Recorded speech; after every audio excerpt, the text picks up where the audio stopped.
సిద్దిపేట మున్సిపాలిటీలో పర్యావరణాన్ని రక్షించాలి, స్టీల్ బ్యాంకు ఉపయోగం తీసుకురావాలని చెప్పి గత 4 సంవత్సరాల నుంచి మున్సిపాలిటీ శాఖ తీవ్రంగా కృషి చేసింది. దానికి కేంద్ర ప్రభుత్వం కూడా ఆమోదం తెలిపే విషయాలు మనం చూడడం జరుగుతుంది. ఈరోజు వాస్తవానికి అసలు స్టీల్ బ్యాంకు ఆవశ్యకత ఏంది, అసలు పర్యావరణం ఏ విధంగా వాళ్ళు నివారించాలని అనుకున్నారు, ఆ సిద్దిపేట మున్సిపల్ కమిషనర్ ప్రసన్నరాణి ఉంది, వాళ్ళని అడిగి తెలుసుకుందాం మరిన్ని వివరాలు. అసలు నమస్కారం మేడం, వాస్తవానికి స్టీల్ బ్యాంక్ ఆవశ్యకత ఏంది, పర్యావరణం రక్షించాలంటే పర్యావరణం చాలా చోట్ల కూడా ప్రజలకు హాని కలుగుతుందనే సందేశాలు వస్తున్నాయి. దాంతోపాటు చాలా కొద్దిగా చెట్లు పెంపకమే కావచ్చు, లేకుంటే మిగతా కార్యక్రమాలు కావచ్చు, మున్సిపాలిటీ విషయంలో ఏం తీసుకుంటున్నారు? సిద్దిపేట మున్సిపల్ పరిధి లోపల గతంలో చాలా ప్లాస్టిక్ అనేది వినియోగంలో ఉంది. దానివల్ల ఏమవుతుందంటే పర్యావరణము కాలుష్యం అవుతుంది, అదేవిధంగా ప్రజల యొక్క ఆరోగ్యం కూడా దెబ్బతింటుంది. ప్లస్ తర్వాత ఫంక్షన్ హాల్స్ కానీ లేదంటే ఏదైనా ఇంట్లో పార్టీ కానీ అట్లా జరిగినప్పుడు అందరూ కూడా ప్లాస్టిక్ ప్లేట్లను వినియోగించడం జరుగుతుంది.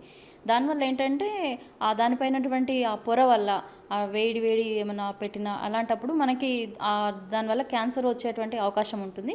అదేవిధంగా కొన్ని సంవత్సరాల వరకు కూడా అది భూమిలో కనుక కలిసిపోయినప్పుడు అది పర్యావరణాన్ని మొత్తం ఇట్లా సమతుల్యత అనేది దెబ్బతింటుంది. తర్వాత భూమి కూడా కాలుష్యం అవుతుంది. వాటర్లో కనుక వేసినట్లయితే ప్లాస్టిక్ అదంతా మీరు ఇప్పుడు చూస్తుండొచ్చు, అనేక రకమైనటువంటి గ్లాసులు కానీ టీ కప్స్ కానీ ఇవన్నీ కూడా వాటిలో వేస్తే అవన్నీ కూడా కాలుష్యం అవుతుంది.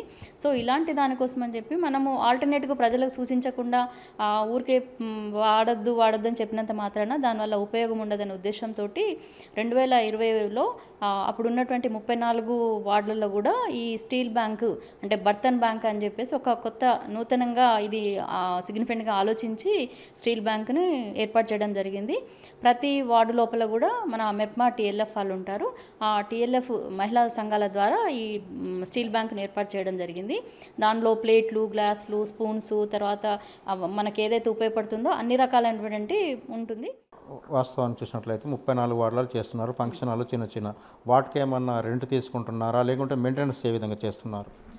అయితే బాల వికాస వాళ్ళప్పుడు మనకి స్వచ్ఛందంగా సిఎస్ఆర్ ఫండ్స్ కింద 54 వరకు లాక్స్ ఇచ్చారు. దాంతో మనం మొత్తం కూడా పర్చేజ్ చేసి వాళ్ళకి ఇవ్వడం జరిగింది.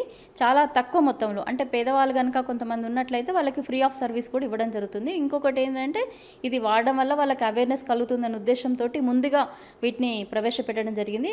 ఎక్కువ లాభాపేక్ష అనేది లేదు దీనిలో. చాలా బయట అదే ప్లేట్ కనుక అయితే 3 రూపీస్ అలా ఉంటుంది, కానీ ఇది మాత్రం 1 రూపీ. తర్వాత చిన్న గ్లాస్ అయితే 25 పైసా అలా. అంటే ఎక్కువ కూడా లాభం అనేది కాదు, మనకు అవేర్నెస్ ఎక్కువ కల్పించాలి. ప్లస్ ఒక ఫంక్షన్లో కనుక మనము ఇది ఉపయోగిస్తే వచ్చేటువంటి చిత్త మళ్ళీ మన మున్సిపల్కే వస్తుంది. సో ఆ మున్సిపల్ వాహనం నుంచి మళ్ళీ తీసుకెళ్ళి బయట వేసి ఇదంతా నిండడం కాకుండా దీనివల్ల మనము అనేక రకాలుగా పర్యావరణాన్ని పరిరక్షించే అవకాశం ఉంటుంది. కాబట్టి మనం వీటిని ఎక్కువగా ప్రోత్సహించడం జరిగింది. చిన్న బర్త్డే పార్టీస్ కానీ, ఫంక్షన్ హాల్ కానీ, తర్వాత వినాయక చవితులలో కానీ ఉపయోగించడం జరిగింది. ఇంకొకటి ఏంటంటే 2021 సంవత్సరంలో కంటి వెలుగు ప్రోగ్రాం జరిగినప్పుడు అప్పుడు చాలామందికి మనము ఒక్కొక్క సెంటర్లలో ఈ వైద్య సంబంధించినటువంటి వాళ్ళు ఉన్నారు కదా, వాళ్ళు కనీసం ఒక సెంటర్లో 20 నుంచి 30 మంది వరకు ఉంటారు. సో వాళ్ళు డైలీ మార్నింగ్ బ్రేక్ఫాస్ట్, మధ్యాహ్నం లంచ్ ఇవన్నీ ఉంటుంది.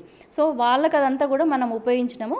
దానివల్ల ఈరోజు కేంద్ర ప్రభుత్వము బడ్జెట్ ప్రవేశపెట్టడానికి ముందు ఒక ఆర్థిక సర్వేను, ఎకనామిక్ సర్వే అని చెప్పి ప్రచురించడం జరుగుతుంది. దానిలో ఏంటంటే ఆ బడ్జెట్లో నెక్స్ట్ ఏ అంశాలపైన ఫోకస్ పెట్టాలి అనే దానిపైన ముందుగా ఎకనామిక్ సర్వే ఒక రిపోర్ట్ లాగా సబ్మిట్ చేస్తుంది. ఆ రిపోర్ట్లో ఈరోజు మన సిద్దిపేటలో ఈ స్టీల్ బ్యాంక్ని ఏర్పాటు చేసి ఏ విధంగా పర్యావరణాన్ని పరిరక్షిస్తున్నారు అనేది హైలైట్గా చెప్పడం జరిగింది. ఇది చాలా సిద్దిపేటకు గర్వకారణము.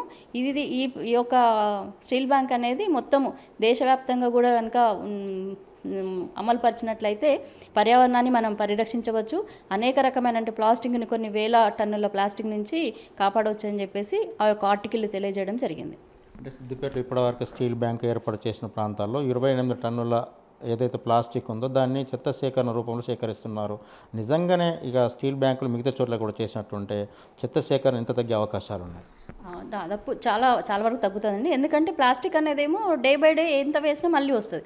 అదే స్టీల్ అట్ట కాదు, ఒకరోజు కనుక మనము క్లీన్ చేసి మళ్ళీ దాన్ని అనేక సంవత్సరాలు వాడుకునే అవకాశం ఉంటుంది. కాబట్టి ఇప్పుడు ఇక్కడ రోజుకి కనీసం 28 టన్నుల వరకు ప్లాస్టిక్ వస్తుంది. కనీసం అందులో ఒక 10 టన్నులు తగ్గినా మా మున్సిపల్కి చాలా వరకు తగ్గించిన వాళ్ళు అవుతారు.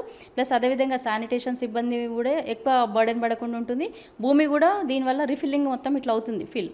సో అదంతా కూడా తగ్గిపోయే అవకాశం ఉంటుంది. చూడొచ్చు, దేశానికే సిద్దిపేట స్టీల్ బ్యాంకు ఆదర్శంగా నిలుస్తుందని చెప్పి మున్సిపల్కి సంబంధించిన కమిషన్ చెప్తున్నారు. మనం చూడొచ్చు, ఎక్కడ ఫంక్షన్ హాల్కి వెళ్ళినా, ఇతర చిన్న చిన్న కార్యక్రమాలు చేపట్టినా plastic glass, plastic papers, plastic ఇస్తారాకులు తినడం జరుగుతుంది. దీంతో పాటు అక్కడ పర్యావరణం దెబ్బతింటుంది. నిజంగానే చూసినట్లయితే చాలా సందర్భాల్లో ఇతర ప్రజలకు కూడా క్యాన్సర్, ఇతర అనారోగ్య కారణాలు కూడా సంభవిస్తున్నాయి. దీంతో పాటు సిద్దిపేటలో ఎప్పుడైతే మొదలుపెట్టారో 4 సంవత్సరాల క్రితం, ఈరోజు దేశం పార్లమెంట్లో కూడా ఈ విషయం ప్రస్తావనకు తీసుకొచ్చి దేశవ్యాప్తంగా కూడా స్టీల్ బ్యాంకులు ఇంప్లిమెంట్ చేయాలనే ఉద్దేశంతో కార్యక్రమాన్ని ఎంచుకునే విషయం ప్రసన్నారని కమిషన్ చెప్పడం జరిగింది. దాంతోపాటు మనం చూసినట్లయితే ఎక్కడ కూడా చెత్త సేకరణ చూసినట్లయితే రోడ్డు పంటే కావచ్చు, ఇళ్లనే కానీ ప్రతి చోట కూడా ప్లాస్టిక్ నివారణ చేయాలని చెప్పి ప్రజలకు ఎంత అవేర్నెస్ కల్పించినా కొన్ని చోట్ల అలాంటి ఉద్దేశం లేకపోవడం, ముందుకు రాకపోవడం, ప్రజల్లో మన గవర్నమెంట్ అధికారులు ముందుకు వచ్చి ఈ విషయాన్ని కూడా వాళ్ళు ప్రజలకు చైతన్యం కలిగించి ఆ విధంగా ముందుకెళ్తే విషయం అయితే మనకు ప్రసన్నారని చెప్పడం జరిగింది. Cameraman Krishna, Durga Reddy, big TV, Siddipet. For more videos like this, subscribe Big TV channel.